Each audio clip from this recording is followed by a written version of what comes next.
आज बनाएंगे एक ऐसा लड्डू जिसे खाने के बाद आपकी कमजोरी छूमंतर हो जाएगी। अगर आपको थकान और कमजोरी रहती है ना, तो इस रेसिपी को आप ध्यान से देखिए और इसे जरूर से बनाकर आप 15 दिन तक खाकर देखिएगा। आपको फर्क खुद ब खुद समझ में आने लगेगा। आइए चलिए बनाना शुरू करते हैं। तो यहाँ पर हम सबसे पहले रोस्ट करेंगे तीसी को। तो यहाँ पर मैंने आधा केजी लिया है तीसी, जिसको अलसी भी कहा जाता है। इसको हम बिना तेल घी डाले ऐसे ही अच्छे से भून लेंगे जब तक ये थोड़े से भुनने के बाद फूले फूले से ना हो जाए और इसमें से पटपट की आवाज़ ना आने लगे। उसके बाद कढ़ाई में 2 चम्मच घी डालकर यहाँ पर हम रोस्ट करेंगे बादाम को। तो यहाँ पर मैंने 200 ग्राम बादाम लिया है और 200 ग्राम काजू। बादाम जब हल्का सा रोस्ट हो जाएंगे उसके बाद हम इसमें काजू डालेंगे, क्योंकि बादाम को थोड़ा सा ज़्यादा टाइम लगता है। काजू बादाम अच्छे से भुन चुके हैं, इन्हें हम कढ़ाई से बाहर निकाल लेंगे और कढ़ाई में अब हमें और घी डालने की ज़रूरत नहीं है। बस हम ऐसे यहाँ पर रोस्ट कर लेंगे ग्रेटेड नारियल को। सूखा नारियल यहाँ पर मैंने लिया है। चलिए अब यहाँ पर हमें भूनना है गोंद को। तो गोंद के लिए तो थोड़ा घी चाहिए ही। तो यहाँ पर हम कढ़ाई में 2-3 चम्मच घी डालेंगे। उसके बाद गोंद को इस तरीके से हमें लगातार चलाते हुए फ्राई करना है ताकि इसका एक एक दाना अच्छे से फ्राई होकर फूलकर तैयार हो जाए। यहाँ पर मैंने लगभग 60 ग्राम गोंद को 2 बैच में इस तरह से फ्राई किया था। उसके बाद कढ़ाई में 1 चम्मच घी डालकर यहाँ पर हम अच्छे से कुरकुरा होने तक भून लेंगे मखाना को। मखाना मैंने यहाँ पर 50 ग्राम लिया है। अभी तक तो हमने सारी चीज़ें फटाफट से भूनकर तैयार कर ली थी। अब मैंने यहाँ पे लिया है अरारोट, जिसको हमारे तरफ तीखुर भी कहा जाता है। इसको भूनने में थोड़ा सा ज़्यादा समय लगेगा। तो यहाँ पर कढ़ाई में हम 2-3 चम्मच फिर से घी डालकर इसे बिल्कुल आराम से भूनेंगे। जब ये अच्छे से भून जाएगा ना, तो इसका पूरा टेक्सचर बदल जाएगा। शुरू में आप देखे होंगे कि ये बिल्कुल पाउडर जैसा था, अब यहाँ पर ये पूरी तरह से चेंज हो चुका है। तो इसे थोड़ा सा भूनने में ज़्यादा समय लगा है। अब इसे हम निकाल लेंगे कढ़ाई से बाहर।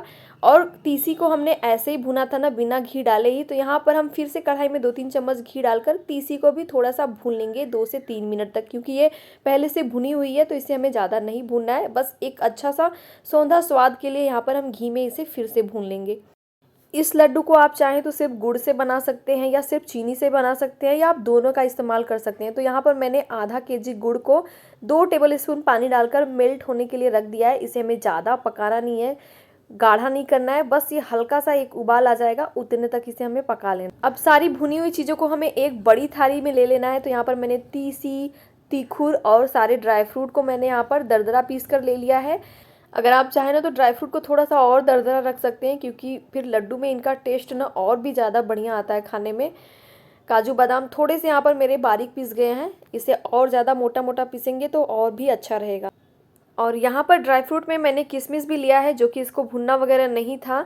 तो इसे हम ऐसे ही डाल देंगे। यहाँ पर ये भी लगभग 200 ग्राम है। अब इस लड्डू में जाएगी बहुत ही खास चीज़। तो यहाँ पर कढ़ाई में 4 टेबल स्पून घी डाला है मैंने, और इसमें 2 टेबल स्पून सौंठ डाला है और 4 छोटे चम्मच हल्दी पाउडर डाला है। इस लड्डू में सबसे ज़्यादा खास जो अहम चीज़ है वो है सौंठ और हल्दी। तो इन दोनों को इस तरीके से हमें घी में हल्का सा पका के इस तरीके से डालना है। अगर आप इस लड्डू को गर्मी में खाने के लिए बना रहे हैं ना, तो इसमें आप सौंठ का इस्तेमाल कम कीजिएगा, मतलब 1 छोटे चम्मच ही डालिएगा।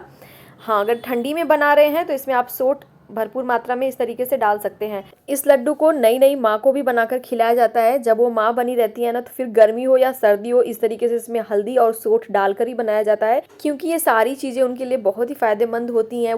वो ऐसे दौर से गुजरी हुई होती है ना कि उनको इतना ज़्यादा दर्द, थकान, कमजोरी सारी चीज़ें हुई रहती हैं। तो ये सारी चीज़ें उनके लिए बहुत ही ज़्यादा फ़ायदेमंद होती हैं। यहाँ पर इसमें हमने गुड़ डाल दिया है। ये अभी काफ़ी ज़्यादा गर्म है, तो इसे हम हाथ से नहीं मिला सकते हैं। थोड़ा जब ये ठंडा हो जाएगा ना, तब अच्छे से हाथों से मसल मसल कर इसे मिक्स कर लेंगे।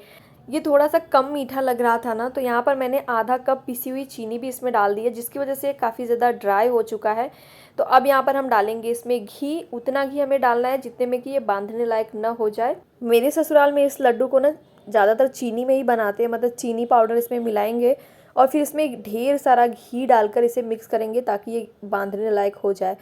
अलग अलग जगहों पे इसे अलग अलग तरीक़ों से बनाया जाता है। जैसे मैंने गुड़ को मेल्ट करके इसे बांधा है ना, तो यहाँ पर आप चीनी को भी मेल्ट करके, मतलब थोड़ी सी हल्की सी चाशनी बनाकर उसके अंदर भी इसे मिलाकर बांध सकते हैं।